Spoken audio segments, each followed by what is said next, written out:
Alright, and we should be live. I guess I don't need the fan, so let's turn that off so it doesn't do that weird thing. Alright, so I just ate, and I've had post-nasal drip for the past couple days, so I should be extra raspy and coffee. Coffee? Nah. Water. Water's where it's at right now. But yeah. Don't be surprised if I start choking to death in the middle of the stream. I'll be okay, I promise. Alright, so when last we left off, we were on Gate Crash. And I haven't done, like, any of the text for any of the cards, so I should probably do that. I took yesterday off, because the same reason that I just said today, where I've got, like, you know, scuzzy throat, but... Alright, so there's one card, and it's a vampire, and this thing will pop that up real quick while we're doing this, but... so I took the day off from streaming and just did some Opera Omnia stuff, got caught up, did the last story chapters, not Lufenia, Shinryu stage. Finally, I did go buy Kane's, well, not buy it, craft the Ultima Weapon spear so I could do enough damage fast enough to, like, ignore all the mechanics and just win the fight. Because I didn't want to have to deal with Ultimecia taking like 10 billion turns. And if that didn't make any sense to you, then you've never played Final Fantasy. And if it made only the tiniest bit of sense to you, then you've played some Final Fantasy but have zero interest in Opera Omnia, which is a gacha game. So the vampire's lifelink dies, destroy target creature and opponent controls, and gain 4 life. It's okay, like, it's a fun thing to have die, but I think we're doing cooler stuff now with Braids than that. Like, I might have to actually go back and look at some of the earlier sets that we looked at, because I wasn't thinking, like, full-on stacks style deck. So, there might be some value in going back. Now, there shouldn't be any black cards, right? It was, like, blue, white, and red, green were the 2 decks. So, not that there should be anything in that to begin with, but anyway, we'll head on over to Guild Pack now.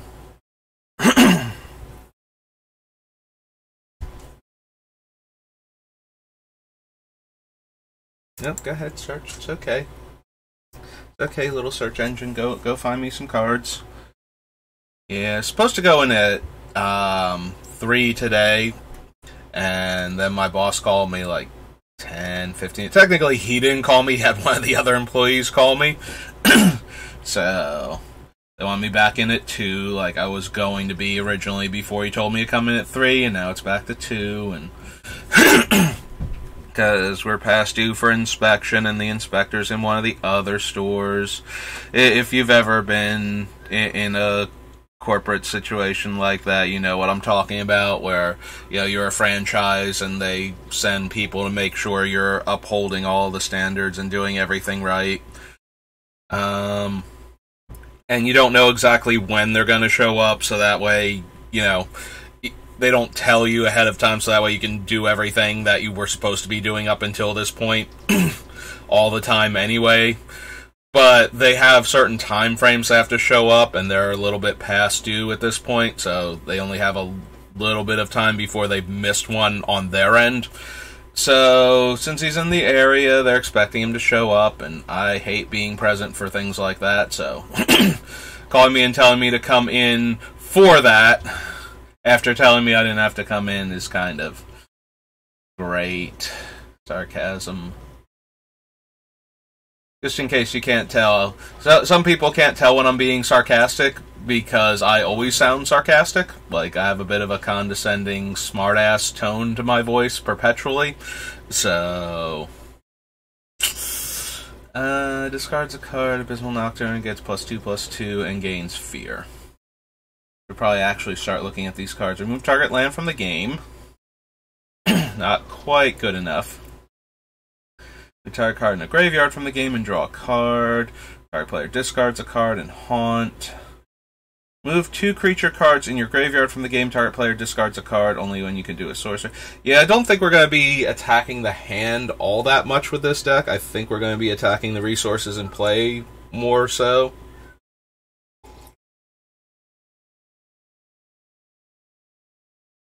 Although if we do the Possessed Portal, being able to nuke their hand does have some benefits. Douse in Gloom comes into play, or the creature it haunts. Return target creature card from your graveyard to your hand. Nope.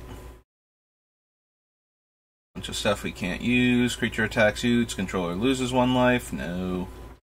Do we actually want Leyline of the Void?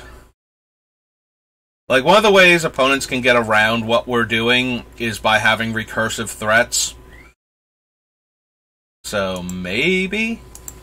So, this is... not guilds... Is it Guild Pact? Guild Pact, I believe. Yeah, there we go.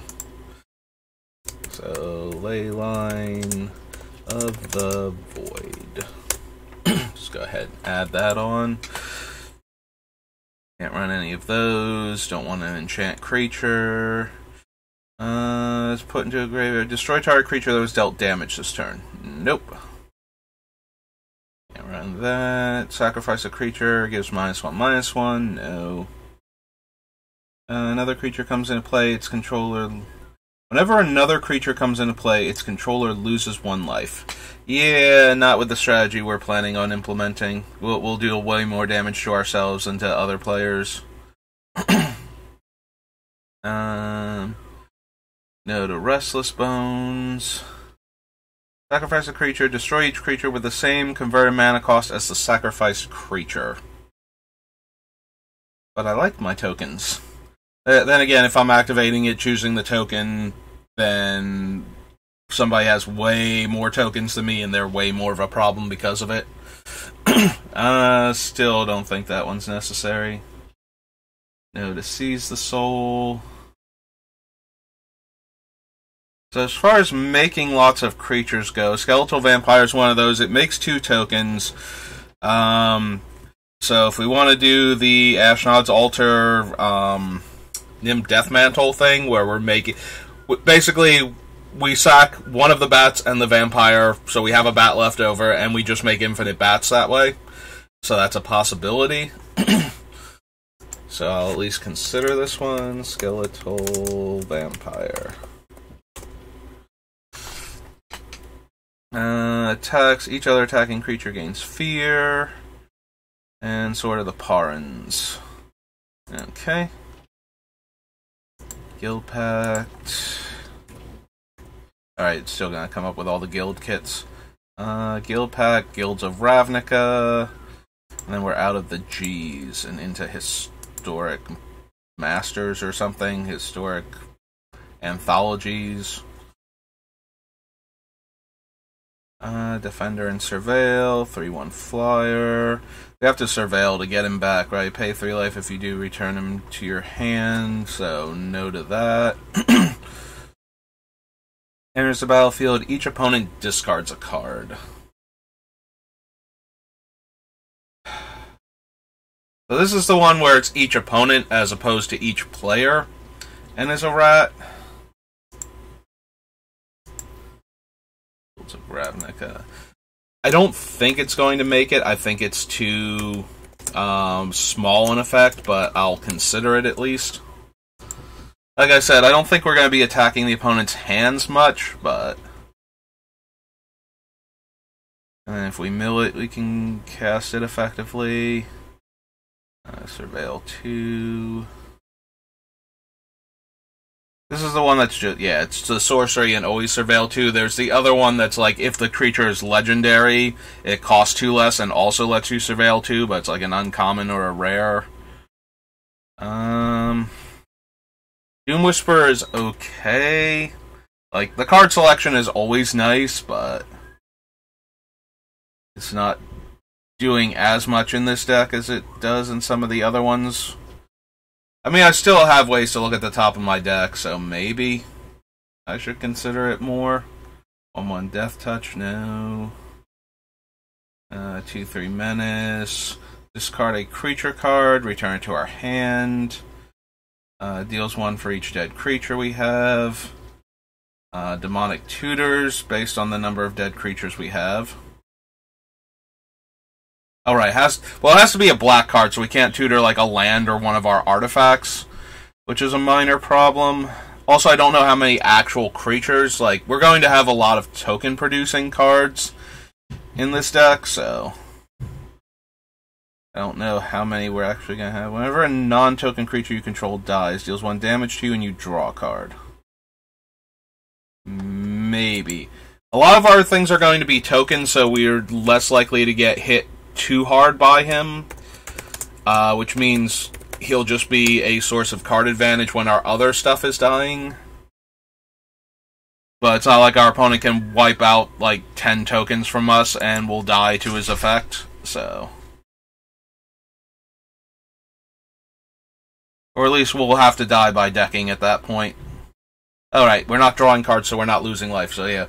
I'm thinking of like Grim Horror specs and whatnot, where we might actually die to decking if we're forced to draw that many cards. Oh, there it is. It's only an uncommon. Enters the battlefield. Each player sacrifices a creature or planeswalker, and each player who can't discards a card. Again, I think it's too small of an effect. Like, we're gonna have other cards, you know, Fraying Omnipotence. Pox is probably gonna make it in now. So.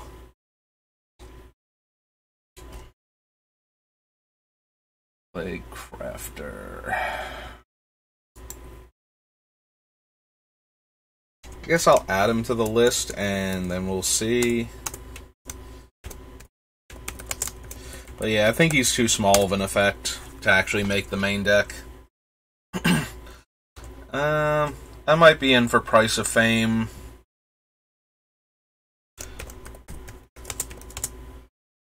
It has no targeting restrictions. It gets cheap. It's a 2-mana spell if you target a legendary, and you get to surveil. So I think as far as like efficient creature removal, that might make it. Like, that might be good enough. With converted mana cost 3 or less, kills all of our tokens. Yeah, I don't want to just kill all of our tokens. I'm trying to make a bunch of them to keep other things going, and I might want to try and stockpile a few of them, you know, in case our token-making sources explode all of a sudden, so that way we can keep the smokestack type effects going for an extra turn.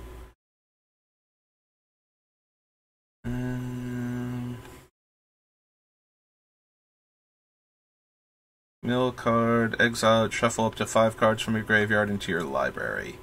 And snitch. Nope. Okay. So that was all of the G's. So we want to go H. Historic anthologies. Oh, Homelands. Yes, absolutely. Homelands will have something for this deck. I'm certain of it. Watch there actually be a card that I'm blanking on that kind of works with the strategy that we're doing. No. No. No. No, the clock works in our graveyard, so no. No. No. No. No. Nope. Nope. Nope.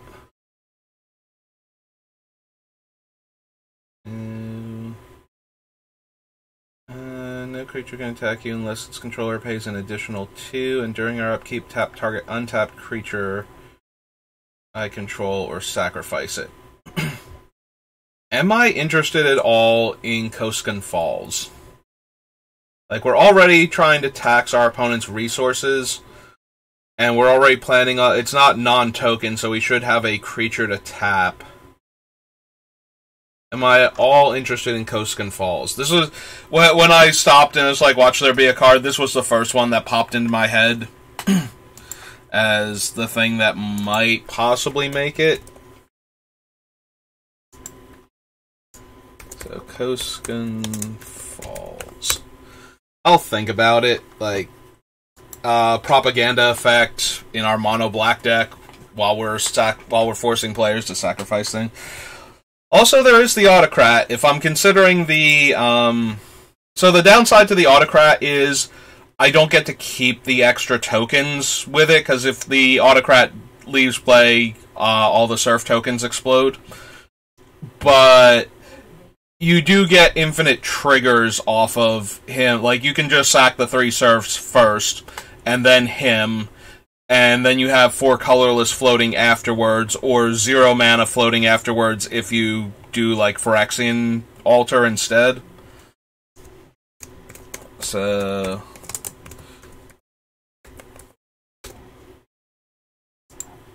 Thengear Bats, Rated Arrows, and Veldrain. Okay, so there's actually 2 potential cards from Homelands. Yeah, Koskan Falls was in the back of my mind. I was trying to remember exactly what it did. Homelands to Hour.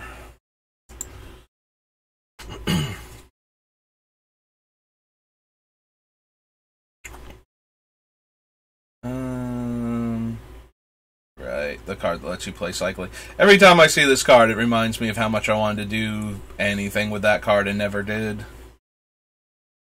Cast a spell, -1/-1 counter on it. Yeah, no. Another creature.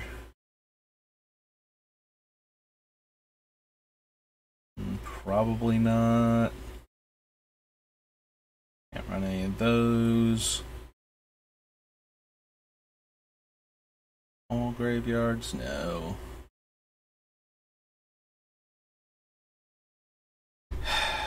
Do I want any of the cycling lands? Desert, the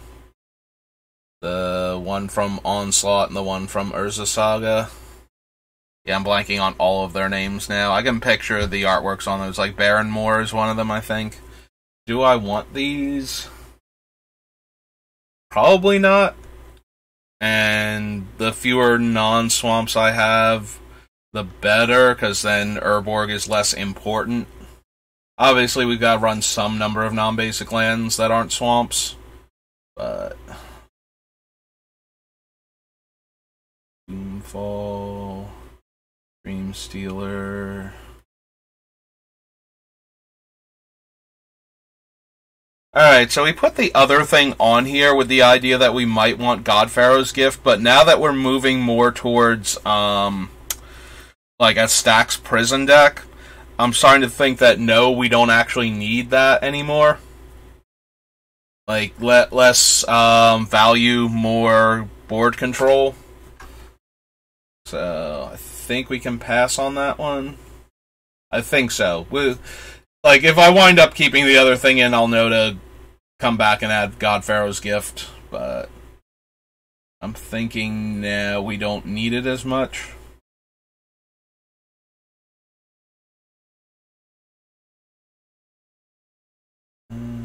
Sacrifice a desert, put 2/1/1 counters on target creature and opponent controls. I don't need that. Select 1. No.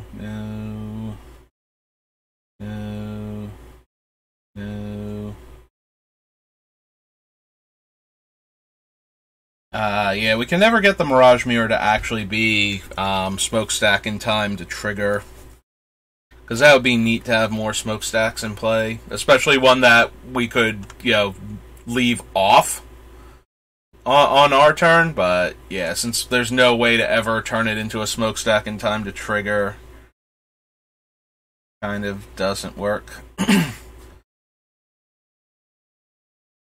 I might be in the market for Razaketh in this deck. We should have plenty of sacrifice fodder for him. So I will consider that. So this is our Razaketh. The foul-blooded. Foul-blooded. Razaketh's right. We don't really need... Spell target card in opponent's graveyard. 3/4 lifelink. Pyramid. Don't need Torment. We don't need Torment, but we are doing, like, super stacksy things, so... Well, once you're being stacked that hard, you can't really afford to sacrifice permanents to this thing. Although you might just take the hit then. Like, it might actually be the life total is the least relevant reason. Like, taking the hit from it might just be fine. You know, if I'm only casting it for like 3 or 4, you know, taking, you know, 9 to 12 damage is probably perfectly fine compared to like everything else it could do to you. So in that regard, yeah, normally the thing with Torment of Hailfire is that the opponent losing the stuff that they have, like, they can't afford to take the damage, so they have to lose stuff in play. With the way this deck works, they'll have a harder time losing the stuff in play than they will taking damage, so the damage would actually be preferable a lot of the time, and that's not, you know, attacking their life total in a way that doesn't get it, like, at or close enough to 0 is not where I want to be. So,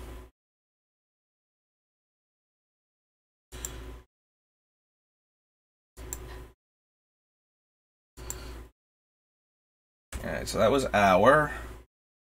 Now we're into Ice Age.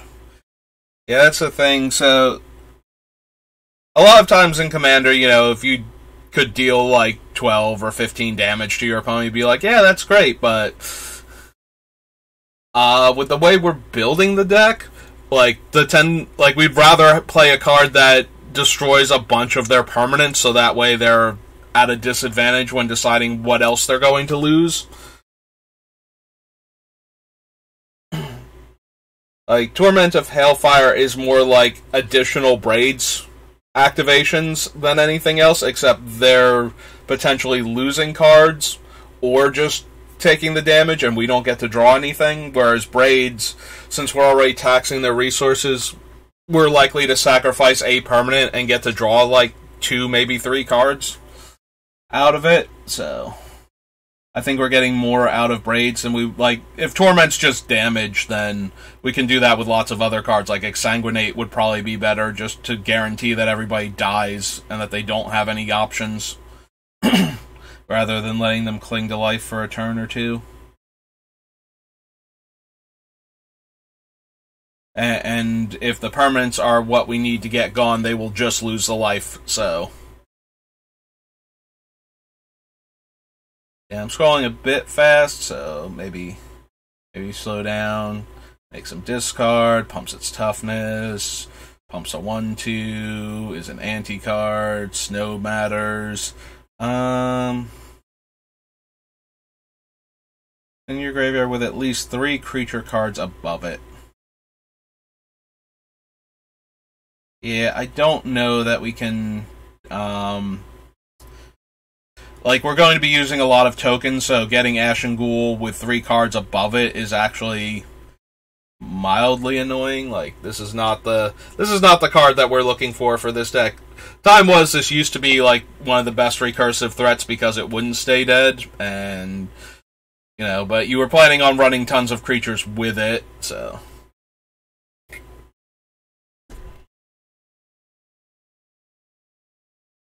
Cloak of Confusion, Crown of Ages,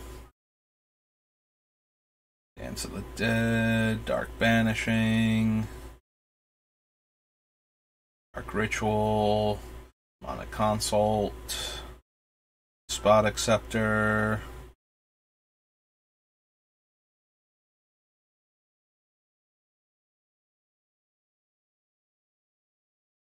the Spot Acceptor, even with, like, the stacks and the potential adding in of Descent into Madness, which I have to double check, make sure exactly what it requires of us. Still feels a bit unnecessary, so I think we can pass on it. We'll have to see, maybe if I get to a point where I need to be able to blow up my own stuff, very similarly to the original Turbo Stasis, where you play it early, you lock the opponents out of the game, but then you have to blow it up or bounce it during their turn to reset it, so you get an untap step. Like, we might need something along those lines. And I'll come back to it. Yeah, I'm scrolling a bit too fast again. Don't think we need the bottle. No to fear, no to flow. Bounces it back to our hand. 1 damage to each creature and player. If you have a snow-covered land, it deals 2. Control that attacks is not blocked. You may choose to have it deal no damage to the defending player this turn. If you do, instead, deals damage equal to its power to target creature. So the only thing about this in Commander is that you can attack the player with no creatures, and then or creatures that you don't care about, and they'll take it, and then you redirect all of the damage to the creatures you do care about as, like, a mass removal spell. There's all the... I was thinking before, it's like, wow, I haven't, choked to death yet, despite my warning at the head of this video, and then... Here we go. It's finally starting to catch up to me. But yeah, I don't think we need Gaze of Pain here. No. No. No. No. No. Ice Cauldron. Ice Quake. Icy Manipulator. Infernal Darkness. So I was thinking about this before. There are a handful of cards in black that can remove counters from things, which means they'd be able to remove the age counters off of the cumulative upkeep cards, because that's how they work now. So if we can get something like that going, then this would only require black and 1 life each upkeep. At which point in time it kind of locks every non-black player out of the game, except for, like, their artifact mana sources. Which some players aren't running because they're ramping with lands. Oops. There's a couple other cards that are similar to this that we might be able to run. I'm going to add it to the list for right now, and see if I want to bother with this sub-theme of adding in the things that can remove counters from our stuff. Like, they also might be worth having with Descent into Madness, so that way it doesn't grow out of hand and I don't have to exile it too soon.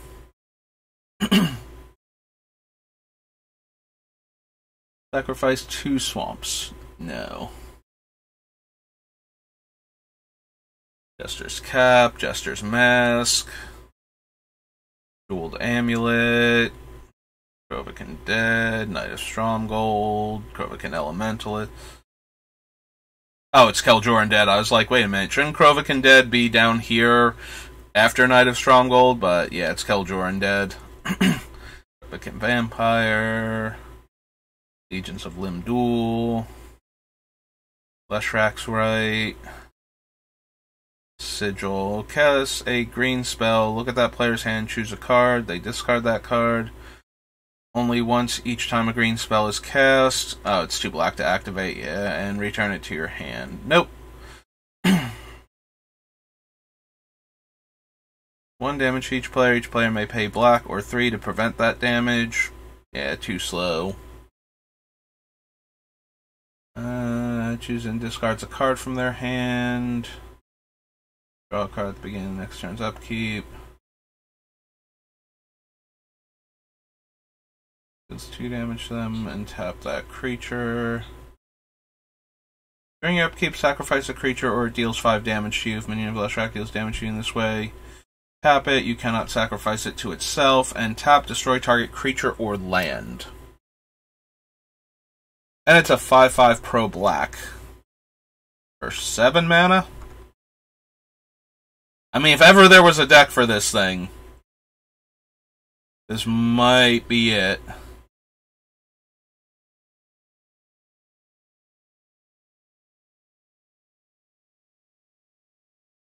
It is a 7-drop, though. By the time this thing gets online, like, that's just more mopping up the opponents, for the most part, it feels like, rather than, if destroying their land is still relevant when we're at 7 mana, then that means we've kind of locked them out of the game, but not quite. And I think I can do better for the closer than a 7-drop. That's destroying one land at a time. At least the other guy's, like, stealing multiple lands. How fast can we ramp into this? Like, realistically, if he's 7 mana...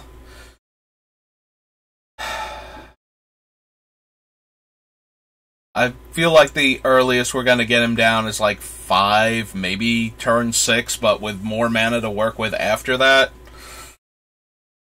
Like, turn 5 is probably the earliest. Because things that double up on our mana aren't going to come down that fast to begin with. So, we're looking at like turn 4 at the earliest and untap, and then on turn 5, have access to maybe 8 mana total.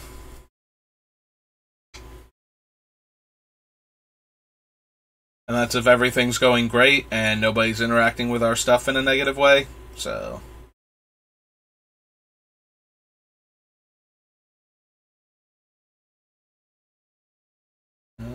it's a 3-mana 1/1 that can lock down a land, so no.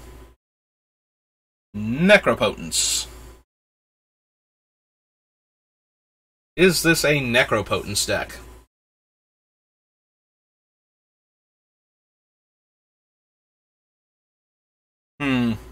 Is this a Necropotence deck? Like, real question right now. Do we want Necropotence in our deck?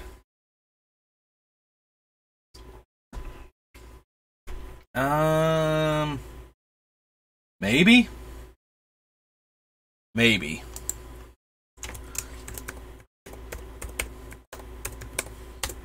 I don't know yet if we actually want, like, legitimately I don't know. You need some amount of life gain consistently in order to jam Necro into this type of deck, because we have a bunch of spells that are going to make us hemorrhage life as part of their effect.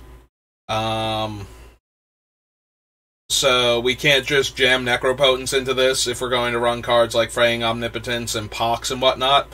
But just because we're running those cards doesn't mean we can't run Necro. We just need to be able to gain enough life to offset that, and I don't know if we're going to have that or not. So... Pestilence Rat, there is Pox, and I do think I'm interested in Pox. Pox seems like a very good card for a prison deck. Just making the opponent lose 1/3 of their lands. Right. Each player loses 1/3 of their life, discards 1/3 of their cards, sacrifices 1/3 of their creatures, and 1/3 of their lands. Yep, okay. 4/3. Sacrifice Wound Arch, makes creatures with power 2 or less unblockable. Becomes tapped, its controller pays 3, or deals 3 damage to them. No. Mana damage to you. No. Deals 2 damage to target creature or player.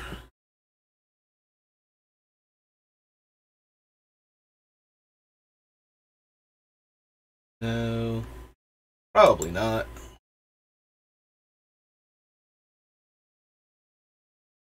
Soulburn, also it technically has red in the text box, so we can't run it anyway. Soul Kiss, no. Each artifact or creature in target opponent's graveyard, add 1 colorless mana to your mana pool and gain 1 life. And put X/1/1 counters on any number of target creatures, distribute how you choose, where X is the number of creatures and artifacts in target opponent's graveyard. So no to both of those.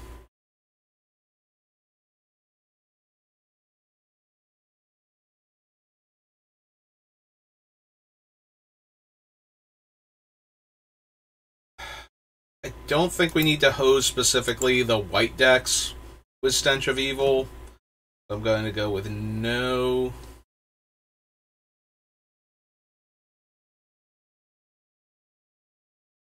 Sack Snowlands. Time Bomb. Death. Versus Bauble. Vexing Arcanix. Vibrating Sphere, Walking Wall, Wall of Shields, War Chariot, Whalebone Glider, Withering Wisps, and Zoran Orb.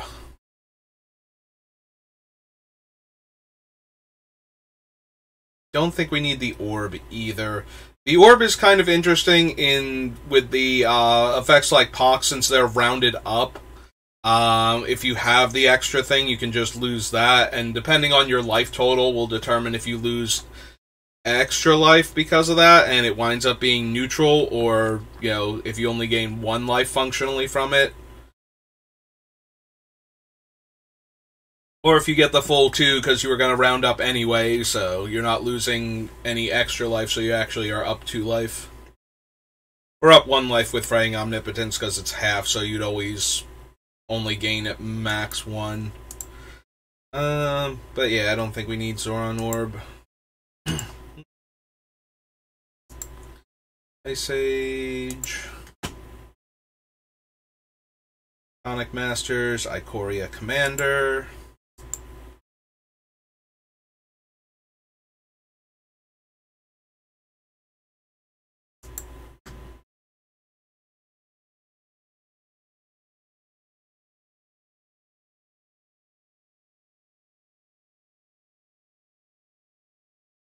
Ikoria Commander. Tap, add 1 mana. Each player controls a permanent named Bonder's Ornament. Draws a card.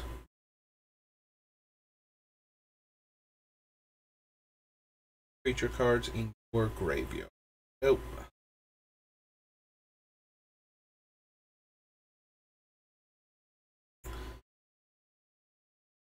X counters on it. Remove a 1/1 counter. Add 2 colorless. Spend this mana only to activate abilities. And 1 tap, put a 1/1 counter on Cryptic Trilobite. Attacks each combat if able. Exile it from your graveyard. Put an indestructible counter on target creature. Only as a sorcery. If you control your commander, you may cast a spell without paying its mana cost, and it exiles target creature. I might actually be in the market for Deadly Rollick.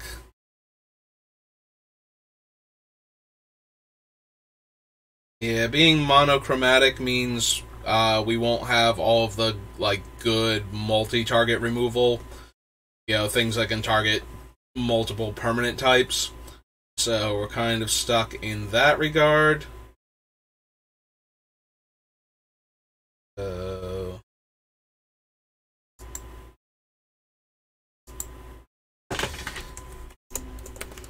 That does open up room for more creature removal, single target creature removal that's basically doing just that.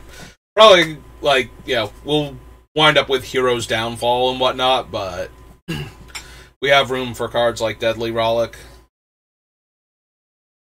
where we wouldn't if we had a deck that already had Path and Swords and whatnot, or running I was gonna say Arisen, but Assassin's Trophy, Mortality Spear. We'd much rather run those than a Deadly Rollick, given the option, but since this deck can't, put those cards onto the battlefield under my control.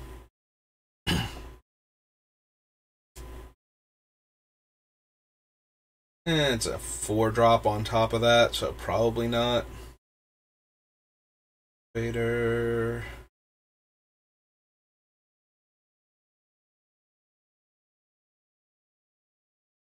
And Escape Refractor. So if we put this in our deck, it can then have Cabal Coffer's ability so far, and whatchamacallits, if we're doing the Snowlands thing, if we do wind up doing that, we would have Scrying Sheets. I don't know how many other non-basic lands we're going to have room for. But yeah, and then of course it can tap out of black mana because of our swamps on top of that, so.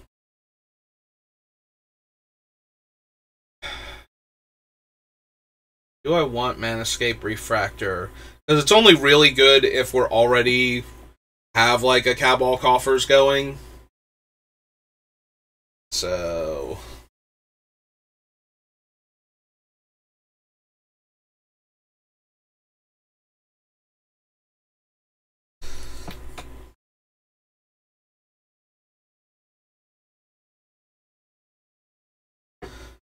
Escape Refractor. I guess I'm going to add it to the list and see if we wind up with enough lands where I want to run it.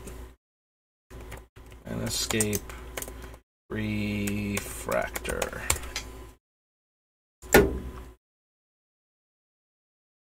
Mutates, exile the top card of each...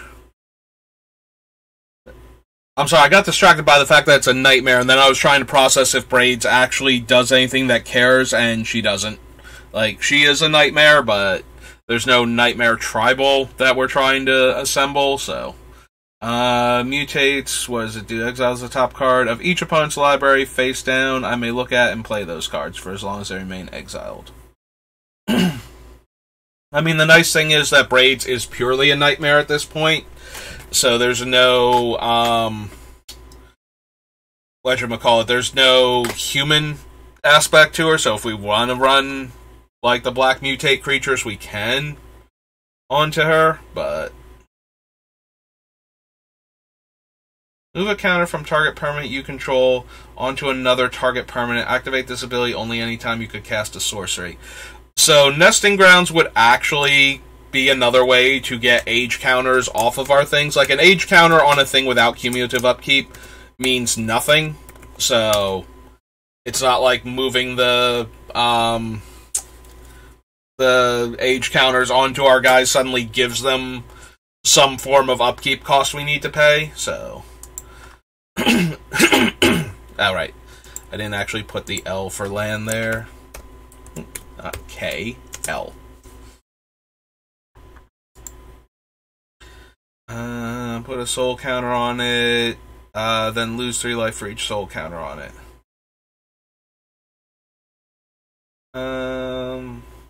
Menace. Whenever another creature you control leaves the battlefield, if it had 1 or more counters on it, draw a card and lose a life. So, no thank you.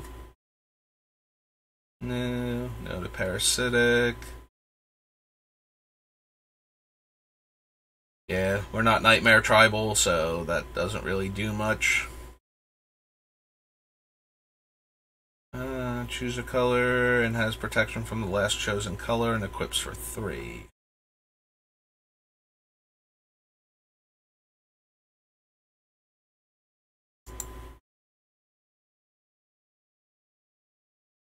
No. Choose a creature type. Creature of the chosen type dies. You may draw a card. Yeah. This is the kind of thing I want to run in a tribal deck where I can, you know, choose my tribe and then get to draw a card each time one of my things dies. He doesn't say non-token, so I could theoretically run him and just choose whatever is the token that I'm most producing at the time. But that seems unnecessary. Beginning of each player's end step. If no creatures died this turn, deals 4 damage to that player, and... So the problem is this triggers at the beginning of the end. Although it's an intervening if clause, so if we stack the triggers correctly, Braids would be on top of her, and we would be able to sacrifice a creature, but that kind of locks us into sacrificing creatures if we don't want to do the thing, or having to sack one of our creatures to her. And I feel like our opponent's creatures are just going to be dying anyway, so the 4 damage to the player doesn't super matter at that point. And Zulaport Cutthroat. Like, I feel like we're going to have enough stuff, enough ways to deal damage once our opponents are crippled that we don't need a thing that's trying to... Like, it's not forcing them to lose more permanence is the thing, which is what I want. It's punishing them if they didn't. So if we're already making them sacrifice creatures each turn until they have none in order to get this to work, then we're winning, right? If they have no creatures in play to block, then Braids is just, like, chopping in for 3 damage a turn until they're dead.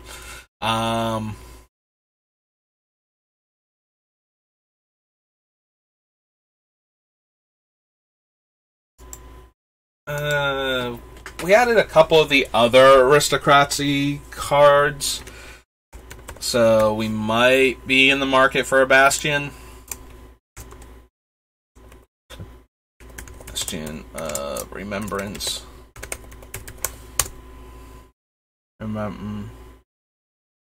Remembrance.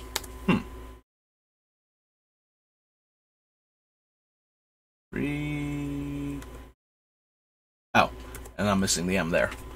Okay. Destroy target creature, put a menace counter on anything we control. Only if we have a creature power 4 or greater. Sacrifice another creature, gain life, and draw a card. Turn up to 2 target creature cards with total CMC 3 or less. And we can put a death touch counter on one of them and a menace counter on one of them. Or, 1 counter on 2 counters on one of them out of the 2. Menace mutates, each opponent discards. Mutates, each opponent sacrifices a creature.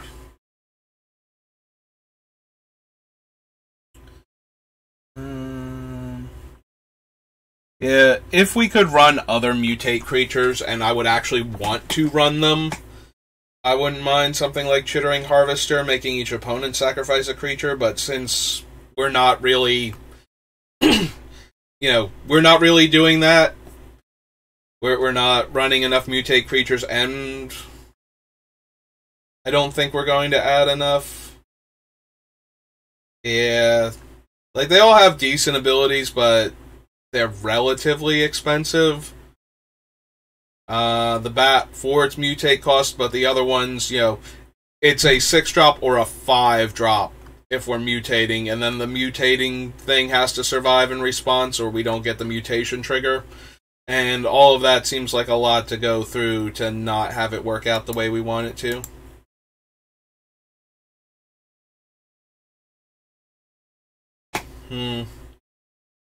Don't think we want Extinction Event.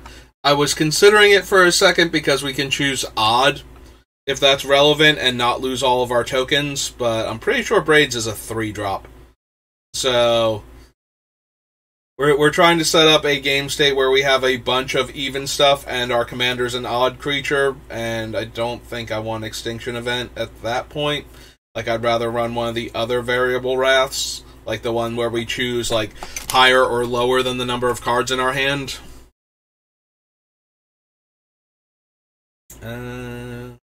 Your choice of 2 different counters on it from among Menace, Death Touch, and Lifelink. You can only remove counters from creatures. Puts a Death Touch counter on target creature they control. Drains based on the number of times it's mutated. Kills a creature that was dealt damage. Mythos. If you attack this turn, create a 1/1 human soldier. It's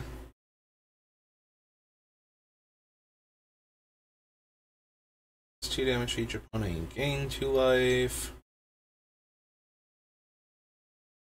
Your opponent's control, get -1/-1. Ozolith.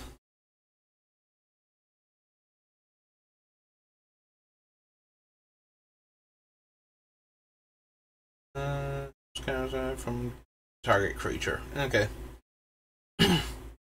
Creature card from the graveyard to the battlefield with a lifelink counter on it. +1/+1 and lifelink counter. +2/+0 and indestructible. Death Touch. That guy. Mutates -2/-2. Okay. Yeah, it's another gold set, so I wasn't expecting too much from this. So let's layer the behemoths. It's 12:15 now. Alright, so original Innistrad. Yay, one of my favorite draft sets ever. Actually, I suppose it being my favorite draft set is not true. It has one of my favorite draft archetypes ever, which is the, like, this version self-mill deck, easily my favorite out of any of them. If you get all the right cards, it's just wonderful. Alright, so we have an 8-drop that makes 13 sacrifice fodder. I don't know that we need that, but it is a single card that gives us 13 permanents to lose to our various aristocrats things, so I'm at least kind of interested in it. And potentially it's flashback at 10 mana, so... you may search your library for a curse and put it onto the battlefield attached to target player. Do I want Bitterheart Witch to be able to get the one from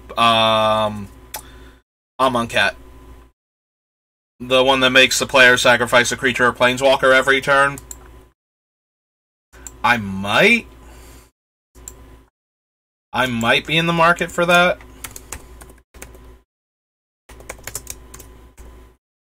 I'll have to see, like, if we have any other curses, because that one's super expensive. I could see Curse of Death's Hold making it into the deck to put on the player that has a lot of token creatures before they get too large. Kill off all their 1/1s so that they can't keep sacrificing to our things. Like, oh, excuse me. That might actually be a thing. But if we don't have enough curses in the deck, then the Witch isn't gonna last very long. Bloodline Keeper taps to make a 2/2 every turn. 2/2 flyer at that for 4 mana. Maybe? Bloodline Keeper. Oops. Sorry, Bloodline, not Bloodlin.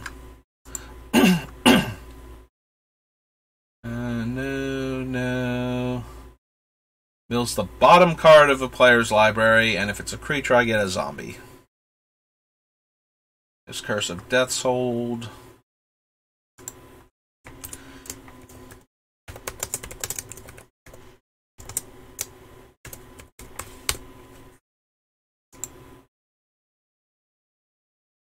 Deadweight, Diagraph. Yeah, I don't know that we're going to bother running these.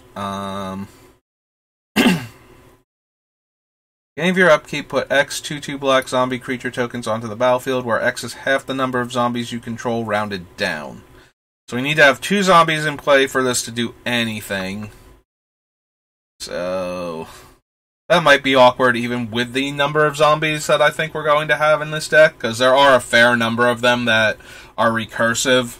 And we certainly want a bunch of them for, like, Gravecrawler and whatnot.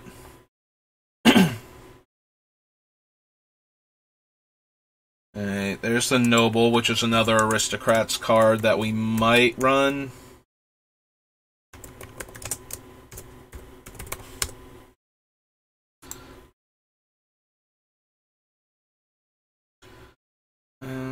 Top card of their library into their graveyard.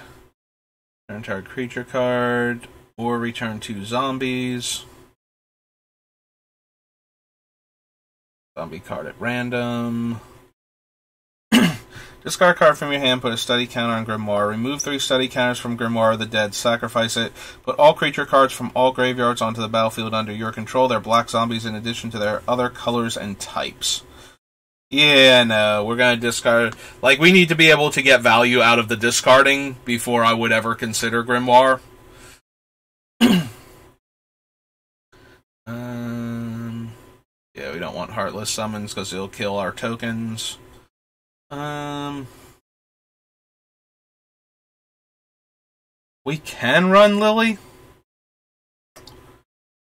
So if we ran Liliana, what we're getting out of it is she can attack the hand, but she can also kill creatures in play. Granted, it's a sacrifice and it targets 1 player. And then her ultimate allows us to make life absolutely miserable for the player most threatening us at the time. I don't know if that's good enough with what we're trying to do, but again, it's one of those things I'll consider, but I don't know that it's actually of the Veil. It's one of those, like, Liliana's so powerful in other formats that, you know, you see her and she's kind of doing what you want to do. Excuse me. And you just want to put her in the deck, but realistically, she's actually not doing a ton of what we need her to do, so she probably won't make it. Makes 2 zombies. Can't run that. Can't run that land. With flying, get -1 power. Beginning of each end step, if a creature died this turn, destroy target non-demon creature. So the downside to the Reaper is that if nobody has any non-demons, we have to destroy our own stuff, and things are going to be dying all the time. So if we're really winning, there might not be any other targets. You know, if the player has a creature die and they were the last one with creatures in play or the last one with non-demons in play besides us, then we have to kill our own creatures. Which probably isn't the worst thing in the world. Also, I'm trying to decide if he's actually worth running as a 6-drop, 6/6 flyer. Because killing like 1 extra creature per turn is okay.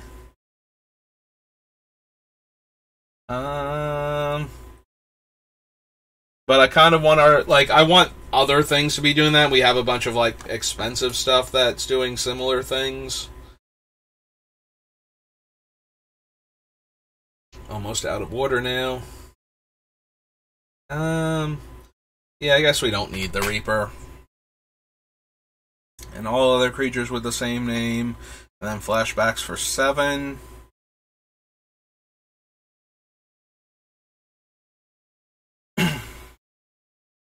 I mean, I do like this type of effect to get rid of, like, large numbers of tokens. I think we picked another card similar to this. So the one thing I like about this one is a lot of them, like, Echoing Ruin and, it's like Destroy the Legion or something. They're all restricted to things like, casting cost and whatnot, whereas Sever the Bloodline, kills anything, definitely, and then if you were trying to kill a large number of tokens, then it does the thing.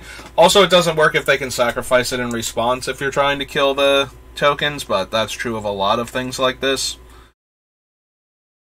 And it's a sorcery? I suppose not.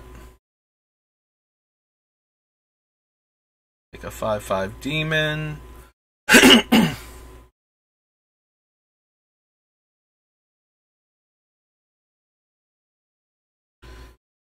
The Skurstag, you need...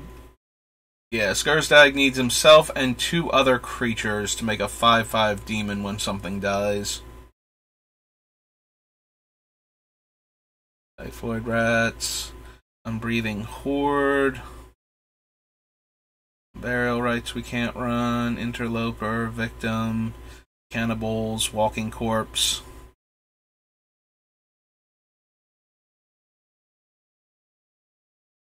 Woodland Cemetery. Nope, okay.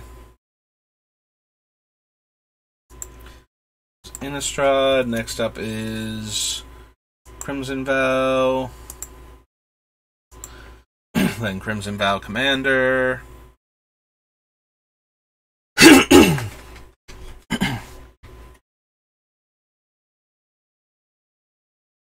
Or another zombie you control dies. Look at the top card of your library. If it's a zombie card, you may reveal it and put it in your hand. If you don't put that card in your hand, you may put it into your graveyard. I know we want a certain amount of zombies in the deck. I don't know how many we're actually going to be running. So this was Crimson Vow. Crimson Vow. But I imagine it's going to be some number, so the Archghoul might be worth it. Of Thraben. Bleed Dry, Blood Fountain, Blood Summoner, Blood Crazed Socialite, Blood Soaked Reveler. Yeah, we don't want to give opponents permanents.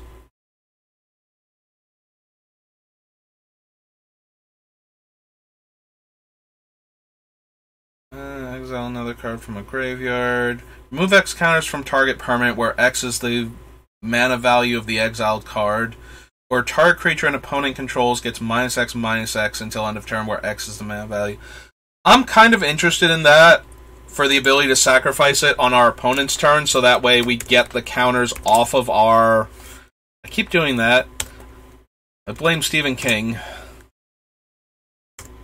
for that A towards the end, because I'm pretty sure that's how he spelled Pet Cemetery, because it's intentionally spelled wrong in the title.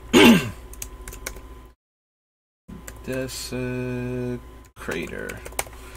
So yeah, if we can, like, sacrifice him during the opponent's turn before us, and remove a bunch of the counters from, like, a smokestack, or Descent into Madness or something, or a thing with cumulative upkeep, and then not have to pay as much for it on the next turn, that might be something I'm interested in.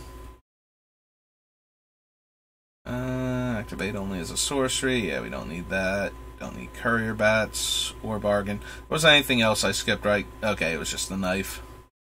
Yeah, I kind of went through that a little bit too fast. Yeah, don't need him. Don't need Scavenger. Don't need Dollhouse. Doom Dissenter. Don't want Dreadfast Demon because it's going to eat all of our other stuff. Also, it's a 7-drop. Discard one or more cards. Create a tap 2/2 black zombie creature token. This ability triggers only once each turn. And I don't think we're discarding cards often enough to make that a thing.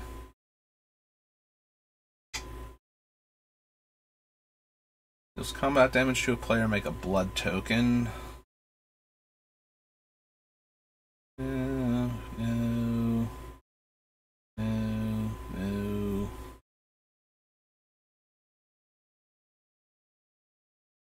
Whenever a Headless Rider or another non-token zombie you control dies, make a 2/2.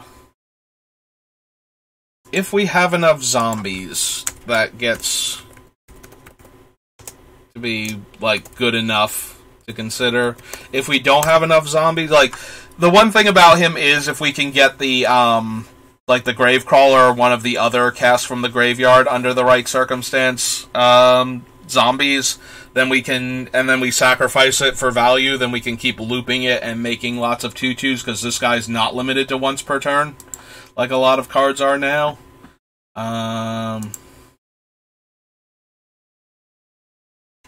Henrika's fine. I don't think she's gonna make it.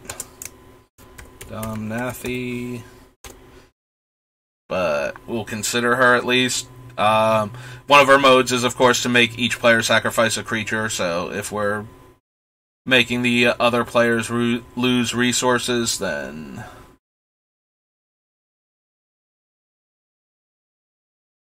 Yeah, 4-mana 3/3 flyer is not anything in Commander, really, so...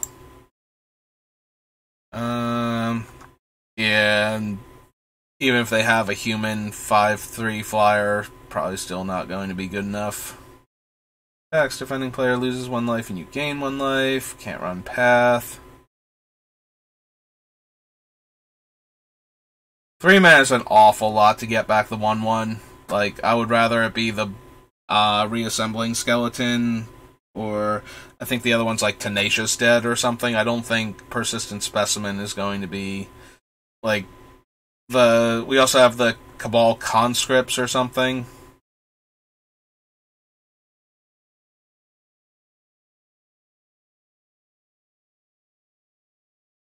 I don't think we need Restless Bloodseeker. Or in the Mirthless, no. Can't run Toxrill because he's got blue in him.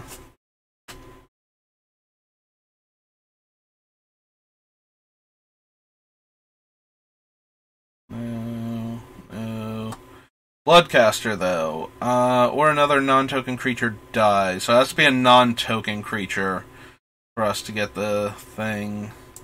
Then what's the backside again? Like, she turns the blood tokens into bats.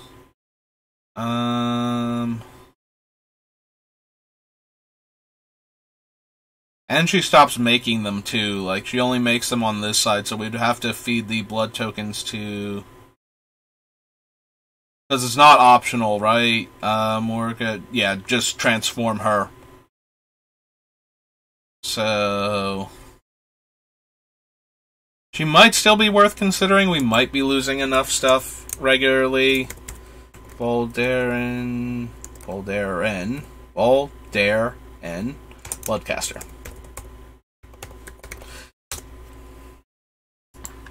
Like, we'll consider her, but... Yeah, I don't think we're gonna have enough vampires to keep the cost on that thing down low enough. Unless we actually have, like, the Bloodline guy in play. That was Crimson Vow regular. Next up is Crimson Vow... Alright. Innistrad, Crimson Vow, Commander. It's 12:30 now, so I'm gonna have to stop soonish, like maximum 1 hour. Bruce Locket, Blood Artist, Line Necromancer.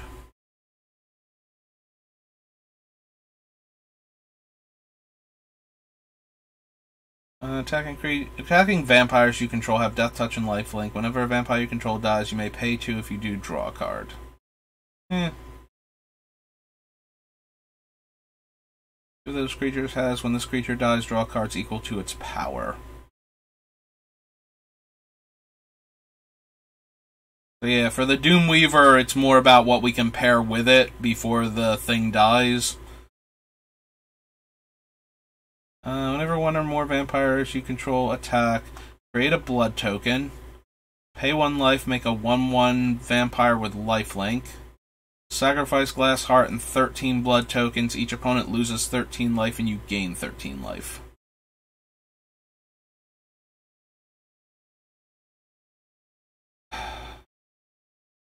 It makes a 1/1 every turn for 1 mana and 1 life.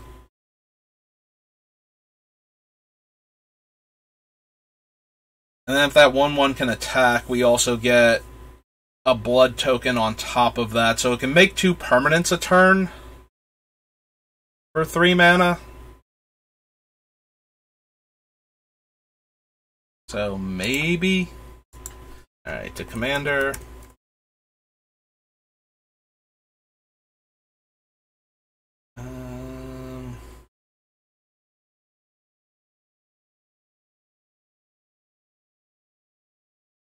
So yeah, it should be somewhere around here where it would normally be. Last cast Heart. We can't get whatever it partners with. Whenever a creature dies, you gain 1 life and create a blood token. Whenever a creature dies, anybody's creature, not once per turn, I gain a life and get a blood token. Okay. Nope. Amber the Plunderer. Nope, that is exactly the type of effect I'm looking for. Where our stuff dying, our opponent's stuff dying, just gives us more permanents to feed to our never-ending, always hungry stacks effects.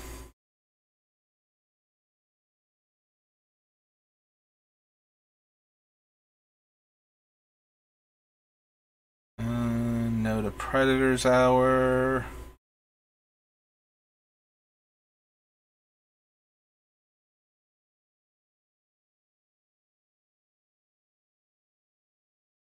Has Madness 3 and 8 life. Don't think so. Whenever another non-token vampire you control dies, you may pay 1 to get the bat, and when the bat deals combat damage, you can sacrifice it to return the creature that particular bat is associated with to the battlefield. They do go back to the battlefield at least, right? To the battlefield tapped. Okay. Still don't think so, but...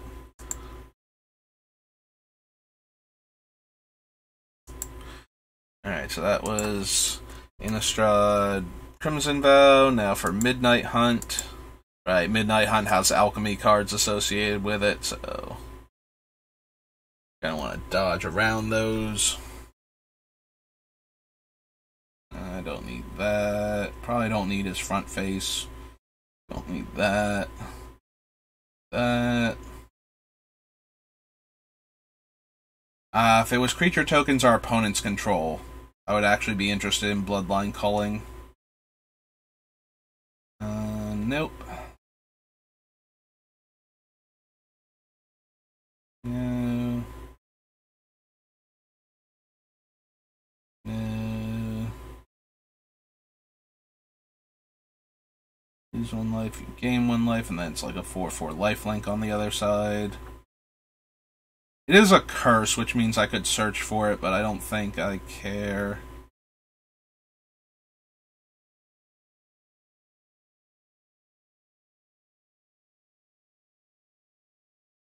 Dreadhound is okay as an Aristocrats type card.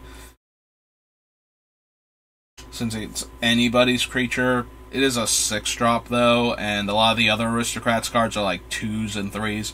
It is like a more aggressive creature though, like as a 6-power creature. If the board is clear, it chunks through the opponents pretty quickly, but we've already passed on a couple of other cards in that range that do that.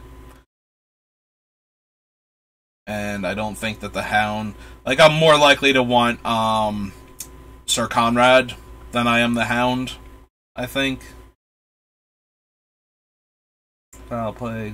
Whenever 1 or more non-token creatures die, create a 2/2 black zombie creature token with Decayed. And this is one of those once per turn things.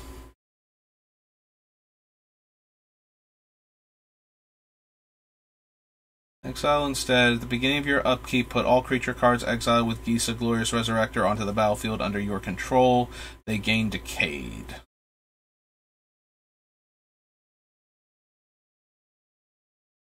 So this is another card that's stopping the opponents from getting value out of their graveyard immediately. We will put it back into their graveyard eventually, because they're decayed, so when we sacrifice them, either because they attacked or because I use them as sacrifice fodder, they get them back into the graveyard that way.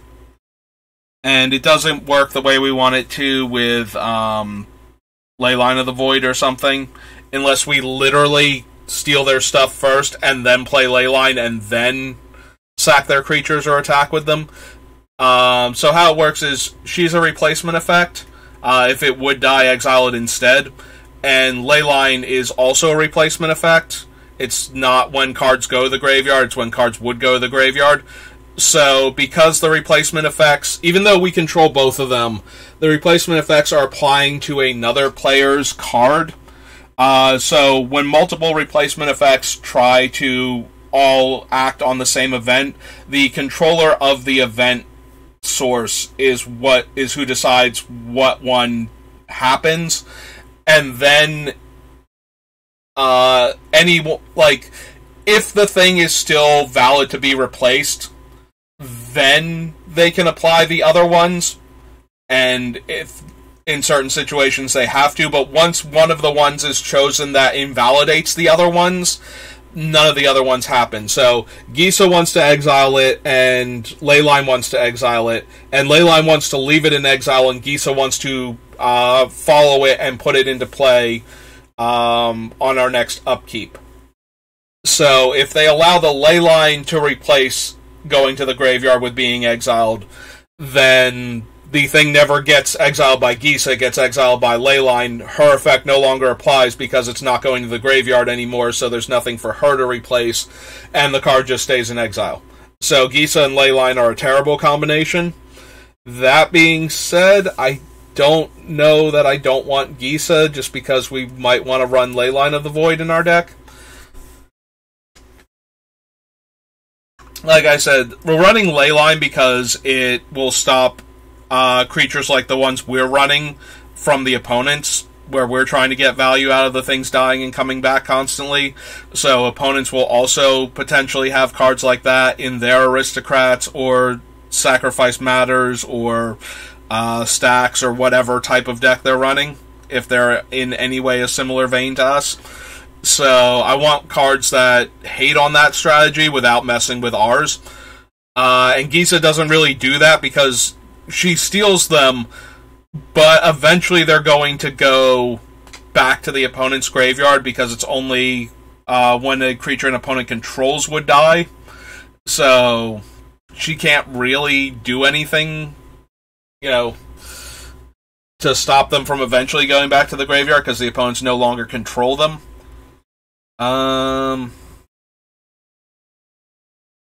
That being said, she's decently powerful.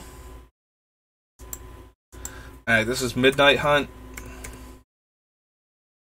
Midnight Reaper, Midnight Hunt. Isa, Glorious, Resurrector.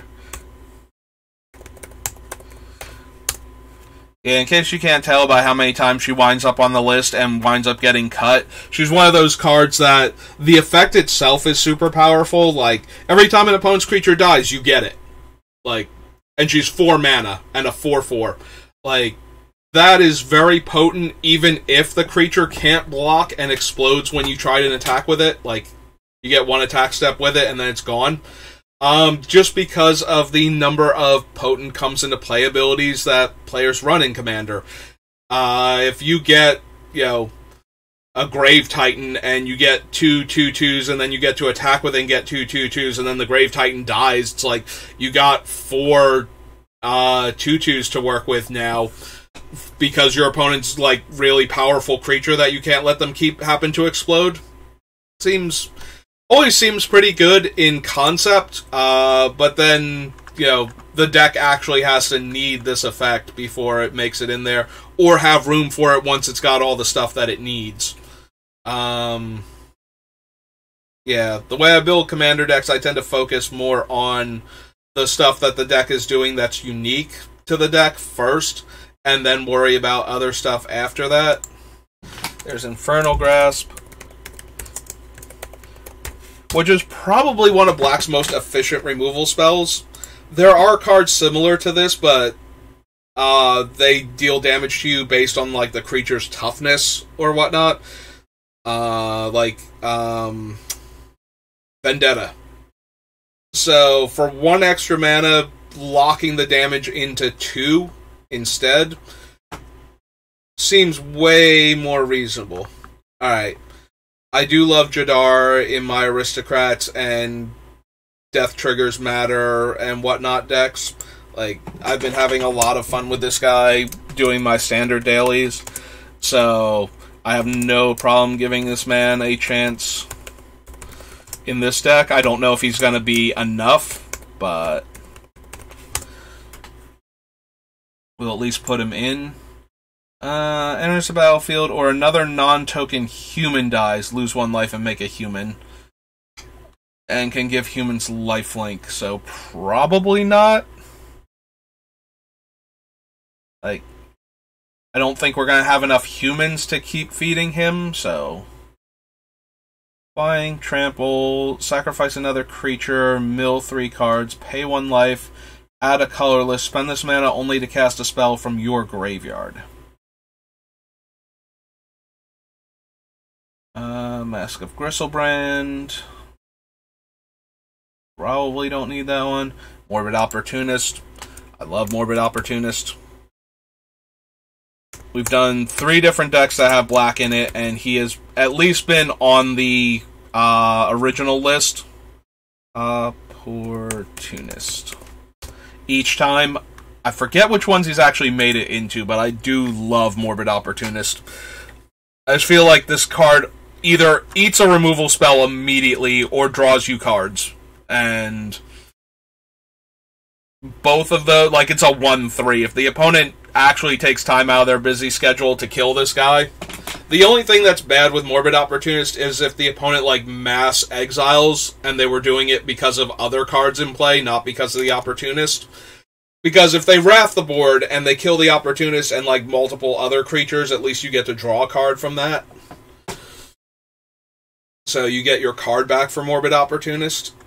But yeah, I just love Morbid Opportunist, and every time I build a black deck, in Commander that has any number of creatures or is planning on killing lots of opponents' creatures, especially with targeted removal, I want a Morbid Opportunist in my deck.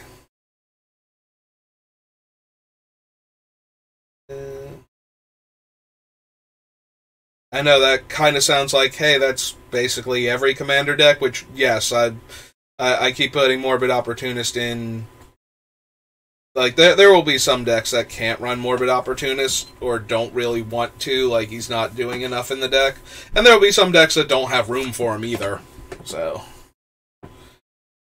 Enters the battlefield, you may pay 3, and you get 2 of them for every time you paid 3. The downside to this one is the additional mana investment that you have to make each time. It's not like with the other ones where they just make a couple of tokens at that casting cost, and then you can circumvent the casting cost with other effects. Like, the other thing is, though, you can pay the 3. It's comes in a play ability, not a cast. So if we resurrect him and we have mana left over, we can still make the 2/2s. It's just he's less impressive as a resurrection target. Like, we can't do not Phyrexian, Ashnod's Altar tricks with him.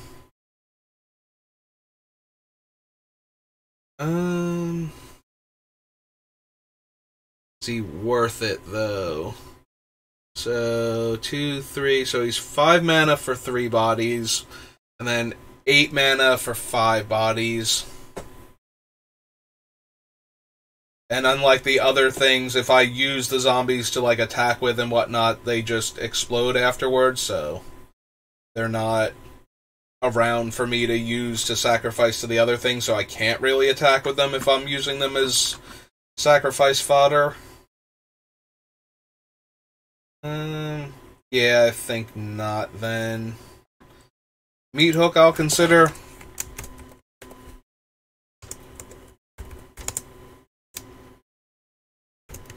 Massacre.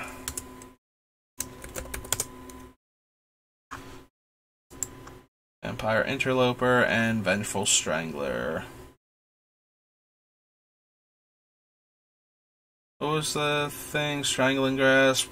Beginning of your upkeep, enchanted permanent's controller sacrifices a non-land permanent and loses 1 life. I mean, they're almost definitely going to sacrifice the thing that it's on, and we have to jump through all the hoops of playing it and getting it onto something. Now, granted, we very easily sacrifice it, but yeah, if it was something that we could put on a different... Like, if they couldn't sacrifice the thing that it was on for whatever reason, I might be interested in it, but if it was, like, strangling all of their other resources to have it on their one creature. I mean, eventually we make them sacrifice it to one of our other effects anyway, so I guess even then it wouldn't be that good. Alright, so Innistrad, we want the 3rd Midnight Hunt, because that's the commander, the second one's the stupid alchemy thing. Alright. Signet, Army, Butcher.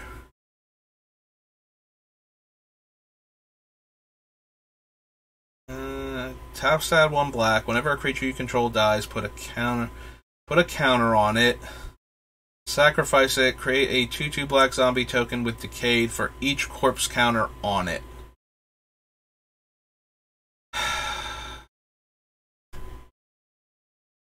I really am not thrilled with the Decayed zombies for this deck. Like, Jadar keeps making them every turn, so that one was worth considering. But also, the more Decayed creatures we put in, the worse Jadar is, because he doesn't make one if you have any in play. So, and players control, you get a 2/2 black zombie creature token with Decayed.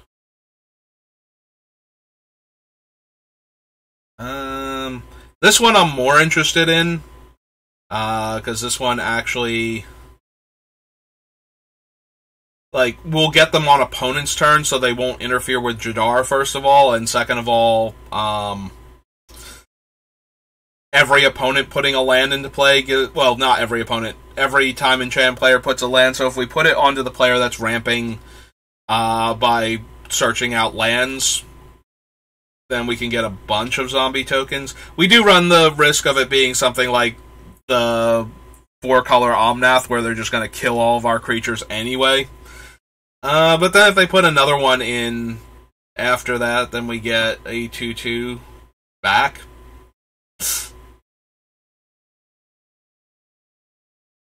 Alright, so this one should be before Glassheart. It is also another curse that we can go get with the Witch. Restless Dead. We might wind up cutting it. We might wind up cutting a bunch of these things, so...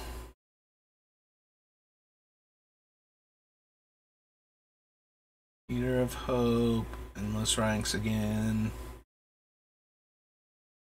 For each player, choose a creature card in that player's graveyard. Put those cards on the battlefield under your control. They're black zombies, and they gain Decayed. You may exile any number of creature cards from your graveyard. The spell costs 2 less to cast for each card exiled this way. It's a 4/4 Death Touch. Attacks or dies, choose a card at random, exiled with Gore-Tex, and put that card into its owner's hand. Oh, Croson Verge, Lifecrafter's Bestiary, Liliana, Devotee, Mastery, Lord of the Accursed, Open the Graves, Overseer. Whenever you sacrifice another creature, exile it. If that creature was a token, put a 1/1 counter on it. When it leaves the battlefield, return each card exiled with it to the battlefield under your control. And it leaves the battlefield, so the only way they can...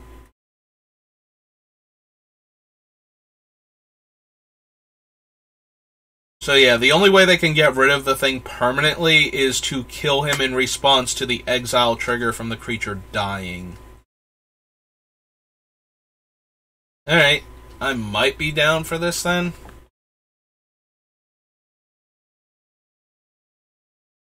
Amber, Glassheart, Curse of Restless Dead, so it's right here. Prowling Geistcatcher.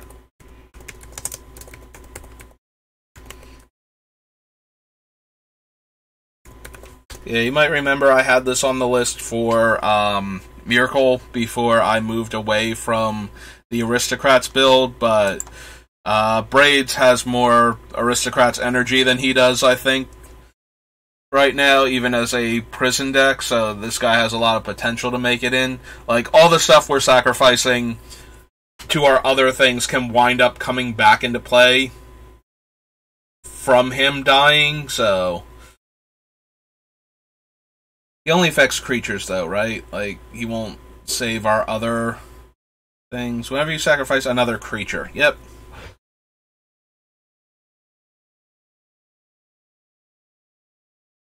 Visions of Dread. Puts a card of their choice from their graveyard onto the battlefield under our control, where X is the greatest mana value, so she's 3, so that's 5, 6, 7 mana to flash it back. Yeah, I don't think so. Alright, so Midnight Hunt. So Innistrad to Invasion. It's like 1 o'clock now, so I'm probably going to have to stop after Invasion. I'm not expecting a lot from Invasion. Again, another gold set. So lots of cards we can't run because they have off-color activations, and lots of cards that, you know, would not want to. One add black. Mag Sphere. Draw a card. Huh. I never really considered Bog Initiate for the other thing. I think I forgot she existed. I kind of moused over her too quickly and just kept on going. For our Miracle deck, because we do make infinite green mana sometimes, so... Doses. All creature cards target player controls in the 2 face-up piles. Destroy all creatures in the pile of that player's choice that can't be regenerated.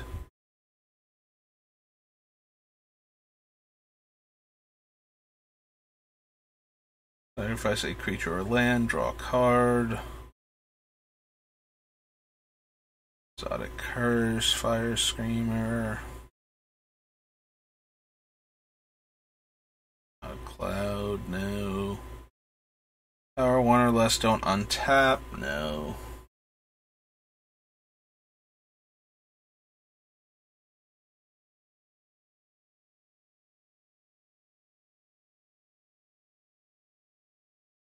Nightscape Apprentice, Nightscape Master, can't run. Alright, good old Phyrexian Altar.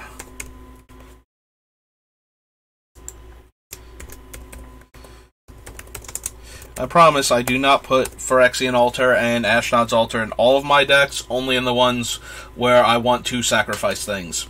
If I want to sacrifice for any reason consistently, these 2 cards almost universally go into my deck.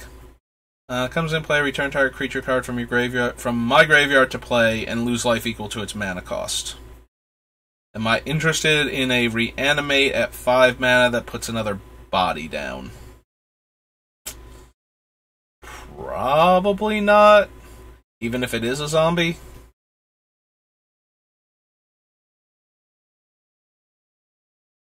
Becomes blocked by a green creature, destroy that creature. Becomes blocked by a white creature, destroy that creature. Upkeep, deals 1 damage to each creature and each player. Dies, does the same. Planar Portal. Ravenous Rats. Reckless Spite. Recover.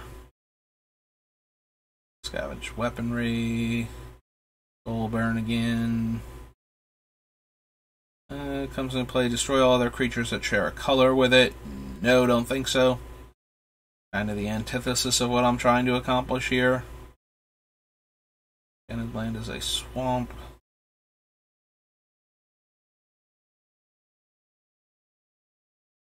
No. No.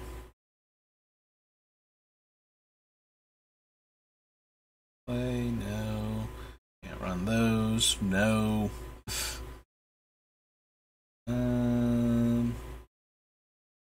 And no to agenda.